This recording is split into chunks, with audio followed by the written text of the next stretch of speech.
Hello, welcome to our presentation about the tough road to rural healthcare. My name is Jacob Yan, My name is Pavit Thakur. and we are both students at Stephen F. Austin High School in Sugar Land, Texas. Here's a quick introduction about us. We're both going to be seniors next year at Stephen F. Austin High School. And outside of school, we both like music and orchestra, both like reading in our off time and tinkering and building with things. For the future, we both hope to enter the medical fields and its various branches. So, getting into our presentation, we want to answer the question, how and why does the healthcare experience differ in rural neighborhoods compared to urban communities? But before we answer that, it's important to see what this disparity looks like. First, let's look at this table by Georgetown University, which shows the proportion of adults in rural and urban areas with chronic conditions by gender. As we compare the urban and rural percentages of chronic disease, we can see that consistently, those living in rural communities face the complications more often. In addition, there's much of a difference in access to healthcare workers in rural areas. While 50% of the world population lives in rural areas, only 23% of the total health workforce works in these areas. In addition, and in specific countries such as Indonesia, twice as many people are not healthcare insured in rural areas, and in sub-Saharan Africa, rural dwellers have been found to suffer more from chronic diseases. To truly understand the disparities that exist in rural areas, we can look at these six main characteristics. The factors of water quality, pesticide exposure, geographical isolation, healthcare education, food security, and economic hardship all play a role in this issue. The first factor in understanding the disparity in health conditions in rural areas is understanding that in many rural areas, water infrastructure is poor, contributing to a higher prevalence of acute and chronic illnesses, according to the study by Camaro and others. As we can see from this graph, there is either a lower or equal percentage of rural populations that have access to safe drinking water compared to urban communities in almost every country, showing that rural areas tend to have less access to clean water. In addition, across the world, many areas have numerous deaths due to this lack of access to water. Many of these areas have high rural populations, including in places like Africa or Asia. Thus, rural areas tend to have poor health due to the lack of clean water sources. Next contributor to healthcare inequality in rural communities is the pesticide exposure, which many are subject to. With 44% of all farmers having some sort of exposure to unintentional acute pesticide poisoning or UAPP, it's not surprising that further symptoms can become prevalent after constant exposure. Although causation does not equate correlation, Martin and contributors found a correlation between the amount of pesticide used in regions of Brazil and rates of colon cancer. Now, given the known adverse effects of pesticides, it's not absurd that other health issues can arise from its exposure. Another hard contributor to the issue in rural areas is their geographical isolation.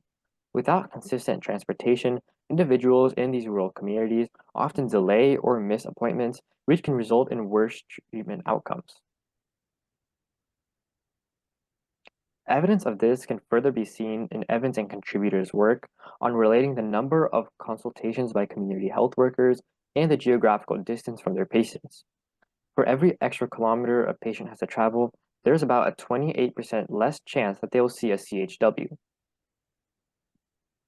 Next, it's clear that rural residents have less education in regard to healthcare due to their lower access to health information, primary care providers, specialist doctors, blogs, and many others.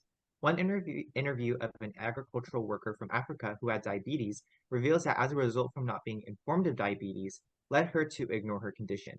As a result, health in rural areas is worse due to the fact people don't have knowledge to react or treat these issues.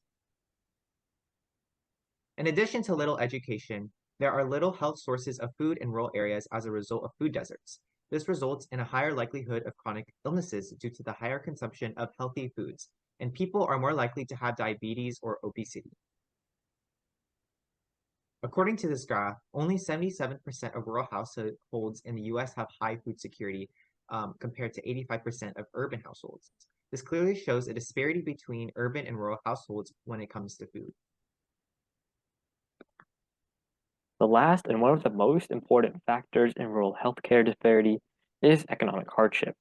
Economic hardship is more prevalent in these rural communities due to a multitude of factors, such as a lack of a diverse economy, limited job and education opportunities for young people, and tightened access to federal funds and grants. All of these factors culminate in many individuals in rural areas to face economic hardship, which in turn negatively affects their health. Sheila Adlung shows how globally, those in rural areas are more likely to lack healthcare coverage because of financial restraints compared to those in urban communities. In conclusion, there are many contributors to the issues we see in rural areas today, but what can actually be done to solve this healthcare gap? One way to mediate this issue is through the use of telemedicine. Telemedicine includes the use of video conferencing calls to connect doctors and patients virtually. By facilitating this connection, individuals living in areas without easy access to health professionals can get the care that they truly need. Another solution to the healthcare gap is improving health literacy. As mentioned before, many people do not have access to sources of information relating to health issues. So, our goal should be to improve that access. We can use technology, such as radios, to broadcast health information across countries. In addition, we can use tools adapted to local cultures and languages to help teach people about health conditions and way to care for their health. As a result, people will be more informed when they make health choices, such as when they are taking a vaccine or when they decide to go to the hospital. Lastly, it's important to improve health facilities around the world. If countries around the world, such as in Africa, invested more into strengthening primary healthcare and ensuring universal access to healthcare to all citizens in the nation, it's more likely there will be an improvement in health outcomes in every nation.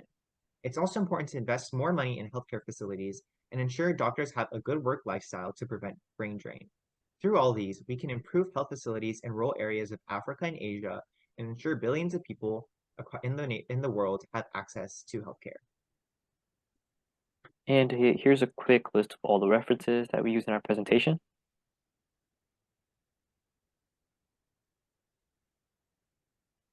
So thank you for those at Johns Hopkins Global Health Leaders Conference who gave us the opportunity to speak today, and thank you all for listening.